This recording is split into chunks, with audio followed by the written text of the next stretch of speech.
Ghislain Peleton, président expert en gestion des actifs, TI, SAM, ITAM et licence logicielle chez LG6. Bonjour. Bonjour, ça va bien? Très, très bien, vous? Ça fait 8 ans que vous êtes à votre propre entreprise. Vous êtes votre propre patron. Pourquoi? C'est surtout par passion. Mais tout ça, ça a commencé beaucoup plus tôt dans ma carrière. Faut savoir que je viens de parents qui eux-mêmes étaient entrepreneurs. Oui. Donc, mes parents, mon père... Restaurateur, hein? Restaurateur, effectivement. Mes parents étaient restaurateurs. Ils ont toujours été des entrepreneurs toute leur vie. Et je comprenais pas pourquoi j'avais pas cette fibre-là, on dirait, ou cette qualité-là. Donc, je pensais que c'était enfoui au fond de moi-même. Et c'est vraiment ressorti au début de la trentaine. À ce moment-là, j'étais commercial chez Microsoft. Oui. Et un contrat qui a duré 10 ans. Un contrat qui a duré 10 ans, qui avait commencé en 2005 et qui a été renouvelé. Et dans les dernières années, justement, dans les 3 dernières années que j'étais chez Microsoft, je voyais qu'il y avait énormément de pression. Il y avait beaucoup je voyais des équipes en entier, même mes équipes qui étaient autour de moi, qui étaient licenciées à la fin de chaque année fiscale. Donc, pour moi, c'était un gros stress. Mais j'avais surtout beaucoup de peur vis-à-vis de perdre. Si je perdais mon emploi, qu'est-ce que j'allais devenir dans la vie? Et parce que j'avais des skills qui étaient vraiment très particuliers à ce que je faisais. Donc, je savais que j'étais très bon, mais je me disais, si je fais quelque chose d'autre, comment je vais faire pour le transporter? Donc, pour moi, ça a été vraiment... J'en faisais des cauchemars la nuit, je me réveillais. Pourquoi penser que vous allez tout perdre? Peut-être parce que je pensais que ce que je faisais était très niché avec un secteur en particulier. Racontez-moi, qu'est-ce qui était niché? Dites-moi.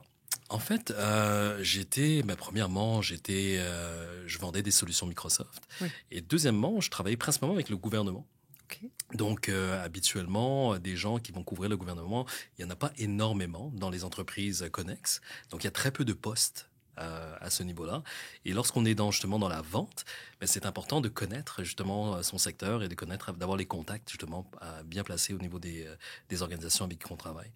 Donc, c'est pour ça que pour moi, je me disais, si jamais je dois regarder ailleurs, il y a très peu de possibilités pour moi. Il va peut-être falloir que je fasse quelque chose d'autre.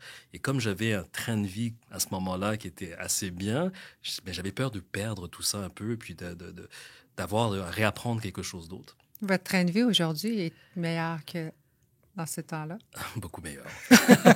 Fait que c'était une part que vous étiez créée sans le savoir parce que vous pensiez que vous ne pouviez pas trouver quelque chose de meilleur. Exactement. Mais comment vous êtes arrivé à travailler chez Microsoft, sachant que vos parents étaient restaurateurs? De où ça a parti, cette histoire-là? Je vais m'en aller chez Microsoft. Moi, j'étais attiré par tout ce qui est technologie, l'informatique d'un très jeune âge. Est-ce que vous étiez un nerd? Je vais poser la question. Non, j'étais un sportif. Pour vrai? J'étais un sportif. Je faisais du tennis, du basketball, du soccer. Mais de l'autre côté de vous, c'était l'informatique. C'était l'informatique. Donc, j'avais mon oncle qui... Quand je suis arrivé ici au Canada, j'avais 13 ans. Donc, je viens de France à la base. Je suis né à Paris. Et mon oncle travaillait dans l'informatique. Et il avait plein d'ordinateurs à la maison. Et moi, je m'amusais justement à prendre tout ce qu'il y avait. Je remontais des ordinateurs tout seul. J'installais des logiciels. Je jouais à des jeux. Donc, c'est de là que c'est parti. OK. Et là, vous êtes allé à l'école? Je suis allé à l'école. J'ai été au cégep, démarré une technique de l'informatique. Ensuite, j'ai travaillé un peu dans l'informatique, mais ça m'a pas... J'avais l'impression que ça allait pas assez vite pour moi. Je me voyais pas comme programmeur, je me voyais pas comme un gars de réseautique. Et j'ai commencé à faire d'autres boulots, un peu dans d'autres secteurs, dans des banques, par exemple. J'ai travaillé dans des banques. Vous faisiez quoi? Je travaillais au service à la clientèle. Vous avez peaufiné votre vente en allant probablement travailler dans des banques. Exactement. C'est ça qui est arrivé. Oui. Et des banques. Ensuite, j'ai travaillé aussi dans des entreprises de télécommunications. Donc, changer, parce que je cherchais vraiment un peu qu'est-ce que je voulais faire. Puis finalement, je me disais, il faut vraiment que je me dirige en technologie parce que c'est ce qui me passionne plus. Et un jour, j'ai commencé à travailler pour un sous-traitant de Microsoft qui, lui, avait un contrat pour faire de la validation au niveau de base de données marketing. Alors, on a commencé là-dessus. Puis, je me disais, j'aime beaucoup Microsoft et j'aimerais ça faire partie de la famille et travailler. Et j'ai gravi les échelons, dans le fond, Comment? petit à petit. Parce que vous êtes très entrepreneur, Ouais. vous savez vendre, mais à ce moment-là, vous ne savez pas que vous avez ces qualités-là. Non, effectivement. Alors, qu'est-ce qui fait que dans vous, la façon de bien vous démarquer, qu'est-ce que vous faisiez? J'étais plus rapide que tout le monde. Et je comprenais très, très vite. Donc, je suis quelqu'un qui assimile rapidement l'information et qui est capable de trouver des techniques, justement, pour pouvoir aller chercher ce que je veux. Donc, dans ce cas-ci, on faisait des validations, justement, de clients, de bases de données. Donc, quand d'autres validaient à peu près une centaine d'entreprises, j'en faisais 250. Donc, juste là, je me démarquais. Et par la suite, lorsqu'on faisait des événements pour Microsoft et qu'on devait inviter des personnes, quand d'autres personnes invitaient 50 personnes, mais je pouvais en inviter le double ou le triple. Et Vous étiez sur le terrain. j'étais sur le terrain. Je suis quelqu'un qui sait, dans le fond, comment contourner les safeguards. Lorsque je vois des embûches, ben, je trouve une manière de contourner, de trouver une autre manière d'atteindre les clients. Parce que dans ce temps-là, pour les gens qu'on invitait, c'était des directeurs, des CIO, des CEO. Donc, il fallait contourner, dans le fond, les secrétaires, les adjoints. Comment arriver au point? Comment arriver au point B. Donc, Moi, je dis toujours, on ne communique pas avec le middleman. On va direct au bout. exactement. Et si on va sur le top, ben, on sait la réponse plus rapidement. Mais si on passe à travers, souvent, l'entrepreneuriat, ça prend plus de temps et souvent, la porte va se fermer avant même que le propriétaire va le savoir. Exactement. Puis j'avais des collègues à ce moment-là que eux, ils butaient justement à la secrétaire et qui allaient pas plus loin. Et moi, évidemment aussi, je butais à ça, mais je me suis trouvé des... Comment? Qu'est-ce que vous avez... La pire chose que vous avez faite, vous êtes allé vous stationner à côté de l'auto de la personne, vous l'avez vu qu'il allait fréquenter certains endroits, vous êtes allé. Non, Qu'est-ce que vous faisiez? J'étais au téléphone.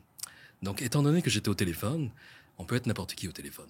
OK, oui. Donc, en comprenant ce concept-là, ce que je faisais, c'est que j'appelais et je demandais simplement le nom, le prénom. Est-ce que je peux parler à Steve ou à telle personne? Et il me disait, OK, parfait, c'est qui? Un ami. OK. Sinon, je disais, quand je laissais des messages aux personnes, je lui disais, ah, bonjour, Steve, est-ce que tu peux me rappeler, s'il te plaît? Oh, ta, ta, ta, ta, ta, ta, ta. Je disais pas, parce que quand tu laisses le moins d'informations que tu donnes, la personne va être curieuse et va te rappeler. Et c'est ensuite là que je m'introduisais. D'autres fois, j'avais pas les contacts. Alors, j'appelais un département. Je lui disais, ah, je travaillais avec telle personne. J'étais à l'école avec telle personne. On m'a dit qu'il travaillait là, mais je sais plus dans quel. J'ai pas ses coordonnées. Puis là, ces personnes me donnaient. Dans le pharmaceutique, c'est extrêmement dur de parler à des gens. Oui. Et c'est mes techniques que j'avais développées pour tomber sur des choses. Fait que vous êtes très streetwise, comme on dit. Streetwise, c'est un peu... streetwise. Vous apprenez sur le tas, vous êtes je veux arriver à ce que je veux. Alors, pour vous, la perfection et le non n'existent pas. Exactement. C'est toujours oui. Il y a toujours une manière d'arriver à son but. Il faut juste trouver la bonne façon. Alors, ça peut vous prendre combien de temps avant d'arriver à la bonne façon, dans ce temps-là? Ça pouvait prendre des jours, ça pouvait prendre quelques minutes.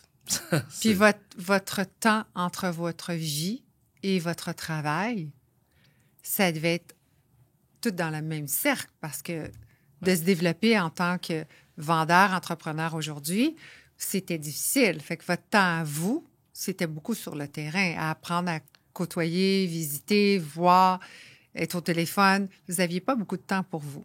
Non, à ce moment-là, non. À partir du moment que je m'étais fixé comme objectif que j'allais travailler pour Microsoft, j'ai mis tous mes efforts, tout ce que je faisais de l'overtime, même si j'étais pas payé. OK. Juste simplement je restais au bureau 2 heures de plus, 3 heures de plus des fois. J'étais tout le temps le dernier, puis j'étais parmi les premiers arrivés. Puis pourquoi Microsoft? Parce que je trouvais que c'était une compagnie prestigieuse. Je trouvais que qu'ils avaient une vision incroyable et des produits, une énorme gamme de produits. Pour moi, c'était l'inconnu, c'était le top. Puis c'était une compagnie que je voulais connaître et je voyais les gens qui évoluaient dans cette compagnie-là. Je les voyais, j'avais l'impression qu'ils étaient heureux, j'avais l'impression qu'ils avaient des tâches extrêmement importantes. Et je me disais, un jour, j'aimerais être une de ces personnes-là. Et aujourd'hui, Microsoft, est-ce que c'est la même valeur, la même vision que vous aviez à ce temps-là? Oui, pas vraiment, non. Parce que après l'avoir vécu, après avoir vécu le glamour, après avoir vécu la lune de miel, bien, on tombe dans la réalité. Et là, on voit les choses d'une autre manière. C'est quoi? Beaucoup de sacrifices. Ça fait partie d'être entrepreneur. Absolument. Mais c'est des sacrifices que j'étais pas prêt à prendre parce que c'était contre mes valeurs. On dit Tout souvent en entrepreneuriat, il faut des fois piler sur la tête d'autres personnes pour à fait. pouvoir monter.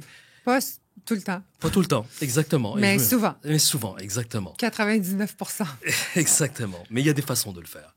Et il y avait certaines directions à ce moment-là, ou la vision corporative, ou plutôt certaines personnes avec qui je travaillais, avec lesquelles je partageais pas les mêmes valeurs.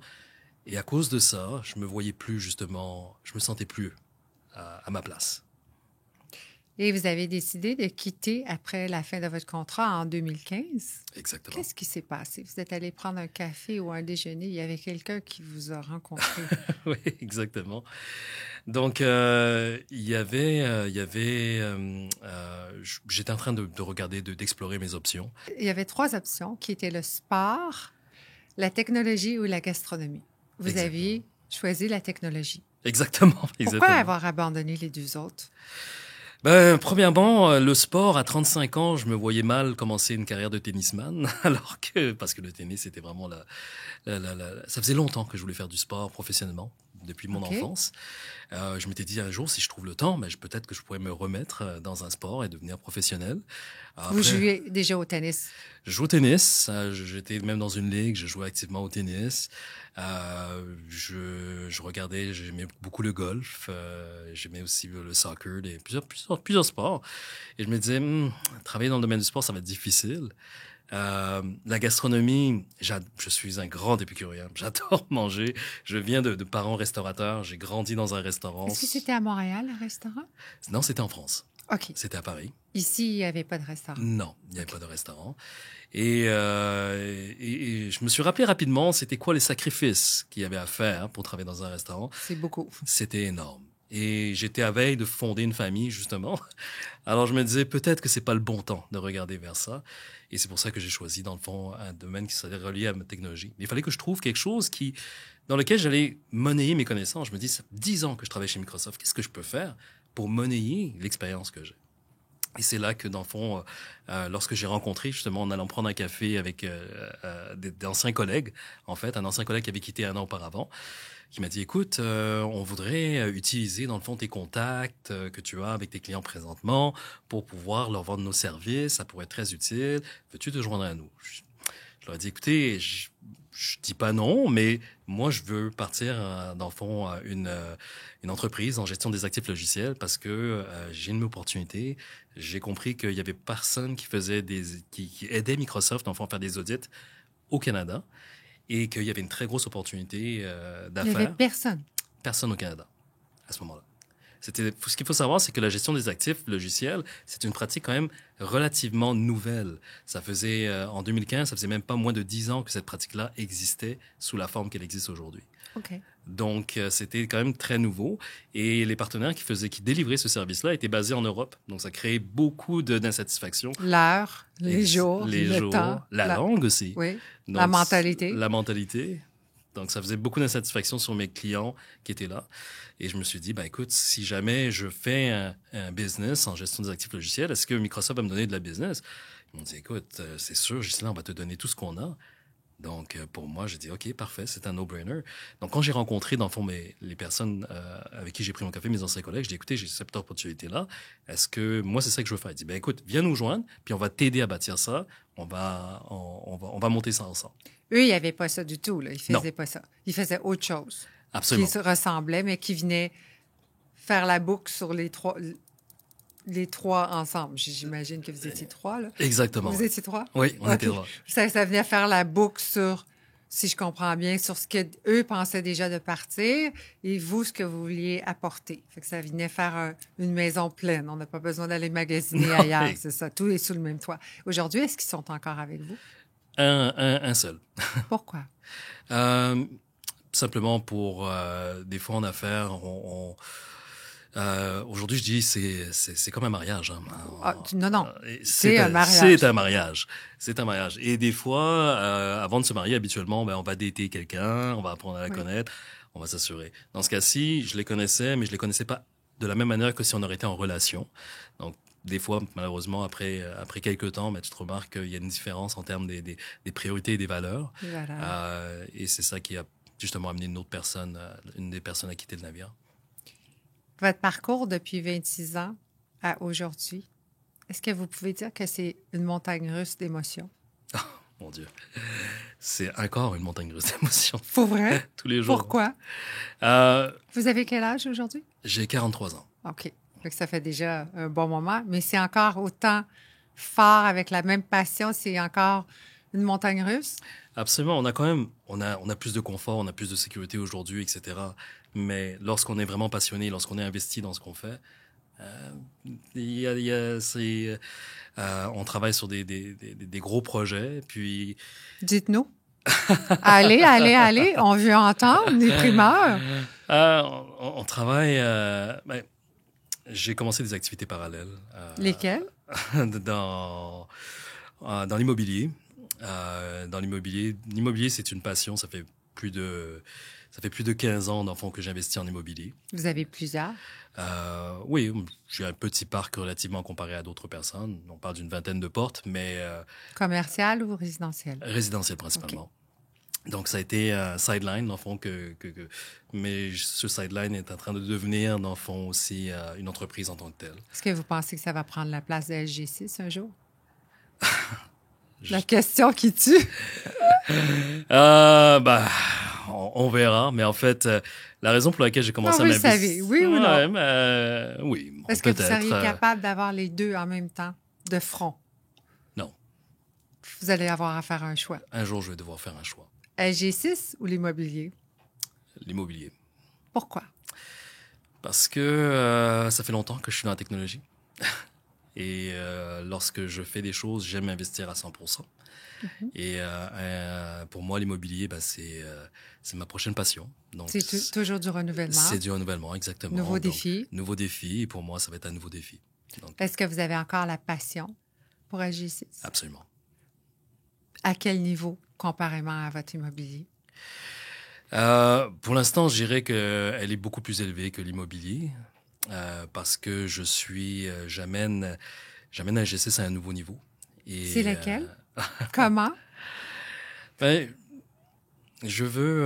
est devenu un des leaders au pays dans ce qu'on fait. Bravo. Aujourd'hui, on veut devenir un leader au niveau international. Donc, on veut être reconnu comme une des firmes les plus performantes. Mondialement? Mondialement. Même si notre équipe est petite, on est connu dans l'industrie. Et pour moi, c'est vraiment la qualité de notre travail et la vision, dans le fond, qu'on a sur notre domaine. Vous êtes cofondeur avec quelqu'un d'autre aujourd'hui, oui. Vous m'avez dit. Qui a le plus gros monopole entre les deux? C'est moi. Alors, l'ego est très fort. Oui. Les décisions reviennent à vous. Oui, parce que c'est moi qui ai bâti, dans le fond, la pratique c'est ce que je voulais entendre. De zéro, en fait. C'est votre bébé. C'est mon bébé, j'ai tout bâti. J'ai passé 1 an à bâtir tout ce qu'on fait. Ce qu'il faut savoir, c'est que même si j'avais une base, c'est-à-dire que je connaissais très bien tout ce qui était les contrats, licences Microsoft, il me manquait une autre partie de l'équation, c'est-à-dire tout le côté technologique. Tout à fait. Donc, être capable d'aller chercher les inventaires, faire les conciliations, faire de l'optimisation. Donc, tout ça, il a fallu que je l'apprenne avec les meilleures pratiques de l'industrie. Donc, ça a pris énormément de temps pour le bâtir, mais moi, je suis quelqu'un que lorsque je veux comprendre quelque chose, il faut que je démonte tout et que je remonte tout moi-même. Donc, mais on le fait qu'une fois. On le fait qu'une fois, exactement. Après ça, on va chercher l'équipe qu'on a besoin. Exactement. On veut apprendre. On apprend. Mais après, on va être sûr qu'on comprend, mais après, ça ne nous tente plus. Exactement. Est-ce que c'est comme ça pour vous aussi? C'est un peu comme ça, oui, aujourd'hui. On veut jouer, mais pas trop. Exactement. On veut comprendre. Est-ce que vous êtes bon à aller chercher, à déléguer et chercher des gens qui vont vous amener ce que vous avez besoin? Ça m'a pris du temps avant de le comprendre. Pour vrai? Oui. Vraiment? Ça m'a pris énormément de temps. Non, mais je suis surprise. En fait, j'étais quelqu'un qui aimait au début... parce que j'ai des hauts standards de qualité. Donc, j'ai des très hauts standards de qualité. Je suis quelqu'un qui est très focusé dans... Lorsque je donne ma parole, lorsque je signe un contrat, pour moi, c'est toujours... La réputation, exactement. l'image. Exactement. C'est vous. Under promise, over deliver. Ça, c'est toujours... Mais c'est parfait, ça. C'est vraiment... C'est la manière que je pense, la manière que je donne. Et à cause de ça, j'avais énormément de difficultés à déléguer ou à de faire confiance. Vous aviez peur. J'avais peur que mes standards... Alors que très rapidement, en parlant, j'étais avec d'autres entrepreneurs, d'autres gens, on me disait, tu sais, la journée que tu vas faire de l'argent, c'est la journée que tu vas arrêter de toucher à ton clavier. J'étais, ok, ça m'a pris du temps avant de comprendre ça. Il a fallu des événements, malheureusement tragiques. Lesquels? Le décès de ma mère. Je suis désolée. Il a fallu que je prenne du temps vraiment de recul pour moi-même. Et quand je suis revenu, à ma grande surprise, eh bien, les choses allaient bien. Mais ça allait bien déjà. Ça allait bien déjà. Peur. Mais j'avais peur, exactement. Peur de perdre le fil des choses? Peur qu'on ne comprenne pas ce que vous aviez besoin? Oui, peur que dans le fond, que les services ne se livrent pas de la manière qu'ils devraient être livrés, que les contrats ne soient pas respectés de la manière qu'ils devraient être, la qualité ne soit pas au rendez-vous. Donc j'avais peur, mais en même temps, j'étais dans une période de ma vie où c'est que je me disais, c'est même plus important. C'était pas important. J'ai dû accompagner ma mère dans les derniers mois de sa vie. C'est lourd. Et c'était la seule priorité pour moi. Donc, ça m'a aidé à remettre les choses en perspective. Ça fait longtemps? Ça fait 4 ans aujourd'hui. Le décès de quelqu'un ou la santé qui tombe, c'est quelque chose qu'on ne peut pas acheter. Non. Même si on a des billions, des millions, ça n'arrive pas. Parfois, d'avoir pris un recul vous a fait revenir plus fort. De quelle façon? C'était vraiment de reprendre les priorités d'une autre... En fait, c'est ma mère qui vous a laissé un petit cadeau? Qui m'a laissé un petit cadeau, effectivement. Elle m'a dit, la chose la plus importante dans la vie, c'est la famille, c'est l'amour. Mm-hmm.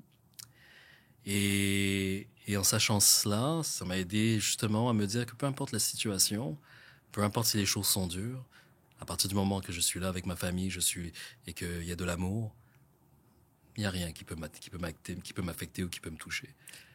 On a à prendre des choix quand on a une famille. Vous avez une femme? Oui. Des enfants? Oui. Quelles sont les difficultés parfois qui arrivent quand on est un entrepreneur à votre niveau, qui est performant, qui est partout? Les choix qu'on doit prendre doivent jouer sur la famille. Est-ce que c'est difficile parfois? C'est difficile quand même. C'est difficile parce que c'est difficile, mais en même temps, je dirais que si j'aurais été salarié, ça aurait été encore plus difficile. Parce que justement, j'ai une femme aussi qui est une professionnelle, qui travaille très fort, qui a une carrière. Elle est dans le domaine des assurances. Donc, vérificatrice dans le domaine des assurances. Et c'est pour elle aussi, bâtir sa carrière. C'est une femme aussi qui est très, entrepreneuriat. Oui, elle vend. Oui, exactement. Donc, pour elle, elle est ambitieuse. Alors, évidemment, avec des jeunes enfants, mais il faut du temps, il faut pouvoir aller les porter, aller les chercher, tout, etc. Évidemment, en étant entrepreneur, pour moi, c'est beaucoup plus facile de jouer avec mon calendrier et de pouvoir me libérer à ce moment-là. Mais c'est sûr que des fois, étant donné que mes activités doivent m'amener justement à voyager, ça peut devenir très difficile justement à ce niveau-là. Et qui fait le compromis? C'est elle. Et c'est les deux, en fait. On essaie de faire les deux, les compromis. Vous êtes une bonne équipe. On est une bonne équipe. Je dirais qu'on est une très bonne équipe, mais je pense qu'elle en fait beaucoup plus parce que moi, étant donné que j'ai beaucoup de projets, puis on sait jamais, hein, les opportunités, quand elles arrivent, malheureusement, des fois, on les choisit pas, on choisit pas. C'est toute une question de timing. Et il faut savoir prendre la vague lorsqu'on la voit. Alors, vous êtes opportuniste. Absolument. Vous aimez. Oui. Prenez-vous les défis? Prenez-vous des coups de tête? Ou vous calculez tout? Je calcule. Pour vrai? Oui. Vous n'êtes pas parce que vous dites que prenez souvent des choses qui viennent à vous facilement, mais vous calculez. Ce qui veut dire que si on vous donne pas beaucoup de temps, qu'est-ce que vous faites? Là, j'y vais avec mon feeling. Alors, vous faites de l'émotion. Je fais de l'émotion, exactement. Mais je suis quelqu'un...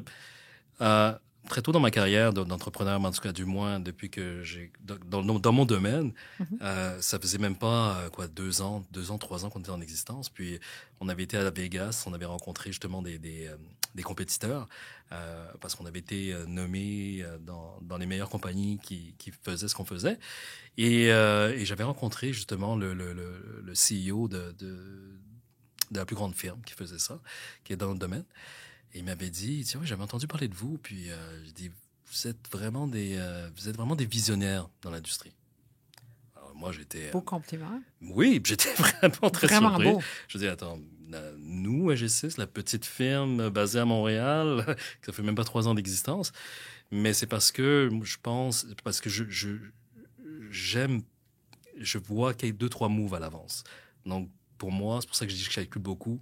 Je regarde l'actuel, j'essaie de prédire où c'est que ça s'en va, où les choses s'en vont. Puis habituellement, ça arrive, mes prédictions, rarement je me trompe. Ça change vite, la technologie. Ça change extrêmement vite. Comment vous faites pour rester à l'affût de ce qui s'en vient, ce qui va se passer, où ça s'en va? Je lis, je parle, je m'informe, je reste toujours à l'affût et je regarde toujours les nouvelles technologies, les nouvelles vagues. Je suis le marché. Ça prend énormément de temps. Est-ce que vous pensez de ce que vous pensiez au début de votre succès à aujourd'hui, c'est au-delà? Au-delà de mes espérances. Et la technologie s'en va à une vitesse lumière, si on peut dire. Et c'est vraiment quelque chose qui va faire qu'on ne s'attend pas à ce qui s'en vient. Est-ce que vous êtes surpris par où la technologie elle est maintenant en 2023? On est ralenti ou on va vite? Non, ça s'accélère à un rythme vraiment... un rythme que, franchement, je ne m'attendais pas qu'elle allait aussi vite. Nous, dans notre quotidien, évidemment, l'intelligence artificielle, le machine learning, etc., c'est vraiment extrêmement accéléré dans la pratique. Donc, c'est extrêmement difficile de suivre, vraiment, avec toutes les nouvelles technologies, toutes les nouvelles tendances. Mais c'est un peu notre rôle aussi de rester aux aguets parce que c'est notre rôle d'informer aussi nos clients et de servir de... Fais attention, il va arriver quelque chose. Fais attention à ton programme. De conseiller stratégique, justement. Mais votre équipe doit être énorme. On est une quinzaine d'employés, donc on n'est pas on n'est pas très gros, mais dans notre marché, du moins, on est très puissant. Oui, on est parmi au Canada, on est parmi la plus grosse équipe qui fait juste la gestion d'actifs logiciels. En technologie, on va vite. Oui.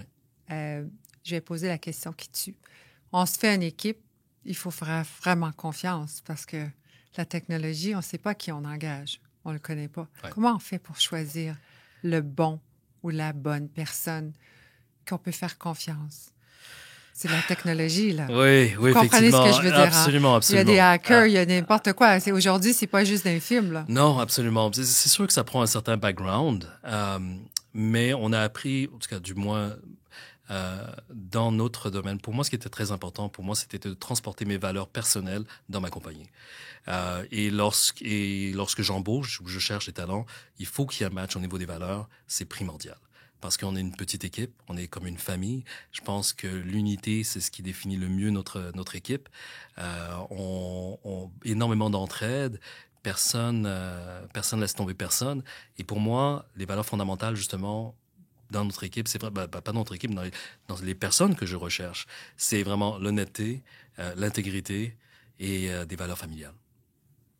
Et si on a ça, on peut passer à l'autre chose. Et je suis capable de travailler avec quelqu'un qui n'a pas nécessairement les fondations. Donc, j'ai une personne dans mon équipe, justement, qui s'intègre extrêmement bien, mais qui a une maîtrise en littérature, qui n'a rien à voir du tout avec la technologie. Non.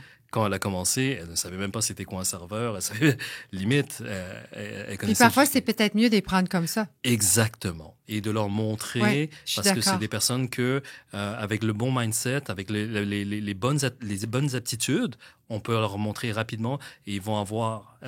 on part d'une feuille blanche, mais on est capable de les modeler de la bonne manière. Ça, c'est bien parce que souvent, on va... Je pense comme vous, dans mon entreprise, je fais la même chose parce que c'est trop de travail de les défaire de ce qu'ils connaissent, à les ramener à ce qu'on veut dans notre vision, dans notre propre entreprise. Alors, si vous faites pareil, c'est sûr que c'est une équipe qui gagne bien. Vous m'avez dit auparavant que vous partiez au mondial. C'est où le prochain?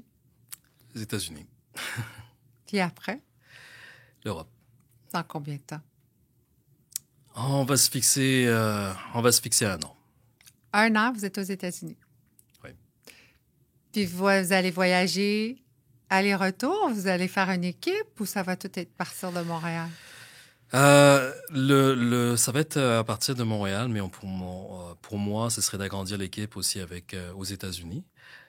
Évidemment, pour nous, l'objectif pour les 12 prochains mois, c'est de gagner le Canada. Là, on commence à faire d'énormes percées justement à travers le pays. Drôlement, on a des clients principalement dans le domaine financier. Oui. Donc, pour nous, on travaille déjà avec des banques. J'espère travailler avec 80% des banques d'ici la fin de l'année. Et dans le domaine des assurances, déjà, on travaille avec les meilleurs assureurs au pays. Donc, on veut consolider, dans le fond, notre place sur cet échiquier-là. Et aussi sur les gros joueurs au niveau du gouvernement. Et une fois qu'on aura ça, bien, on part à l'assaut des États-Unis. On a déjà commencé à mettre les bases, mais pour nous, c'était surtout de gagner notre territoire, parce que la plupart de mes compétiteurs ne veulent pas venir au Canada parce que pour eux, c'est un petit marché. Je comprends. Alors que pour nous, c'est le marché. C'est notre marché. Ça fait du sens de partir du plus petit pour arriver au plus gros, tandis qu'eux, ils voient tellement gros qu'ils nous oublient. Exactement. C'est nous qui viens les chercher, puis on prend toute la place. Absolument. Dans 5 ans, oui. Vous êtes où? Dans 5 ans, je suis où? Alors, dans 5 ans, on verra. On verra, évidemment. Je ne vous cacherai pas que lorsqu'on est entrepreneur, il faut toujours penser à un exit. Très tôt, je n'avais pas pensé au exit. C'était justement la rencontre, lorsque j'avais rencontré le CEO. Il m'avait dit, si j'ai un conseil à te donner, c'est de penser à ton exit. Oui. Et moi, ça m'avait vraiment frappé parce que pour moi, je venais juste de démarrer. Je me dis, on se met pas de limite. On se met pas de limite. On se met pas de fin, mais on se met pas de endgame parce que pour moi, il n'y avait pas un but ultime monétaire. Pour moi, je voulais juste bâtir quelque chose de mes propres mains et d'avoir du persévérance, succès. Exactement. C'était une passion. Puis je pensais pas à l'argent, je pensais à rien d'autre que de réussir et de devenir le meilleur dans ce que je fais. Et lorsqu'il m'a dit ça, il m'a dit, là je dis, qu'est-ce que tu veux dire par là, ton endgame? Je regarde, si j'aurais structuré les choses différemment au début de mon entreprise, aujourd'hui ce serait facile pour moi de vendre. Je dis, OK, puis ça fait 15-20 ans que je suis, puis je suis prêt à passer à un autre chapitre de ma vie, mais c'est très difficile de vendre ma compagnie comme elle est parce que j'ai un seul client. J'ai dit, ah bon? Oui, évidemment, ça a beaucoup moins de valeur que lorsque tu as plusieurs clients, donc il y a un gros risque. Donc, en prenant ça, je me suis dit, il faut que je commence à réfléchir, ça va être quoi mon endgame? Et là, avec d'autres passions qui arrivent, je me dis, dans 5 ans, peut-être que je passerai à autre chose. Peut-être. Peut-être. Il faudrait pas. Et c'est pour ça que je bâtis justement mon portfolio pour me donner des options. Peut-être que je voudrais pas sortir à ce moment-là. C'est un peu difficile parce que c'est quand même aussi une passion. Donc... Mais parfois, si le prix est correct et si on a moins de la passion, c'est mieux de le déléguer, laisser passer à autre. Exactement. Je vous remercie infiniment de votre temps et de m'avoir appris votre monde d'affaires. Merci. Un gros merci à vous. Merci. Merci de l'opportunité.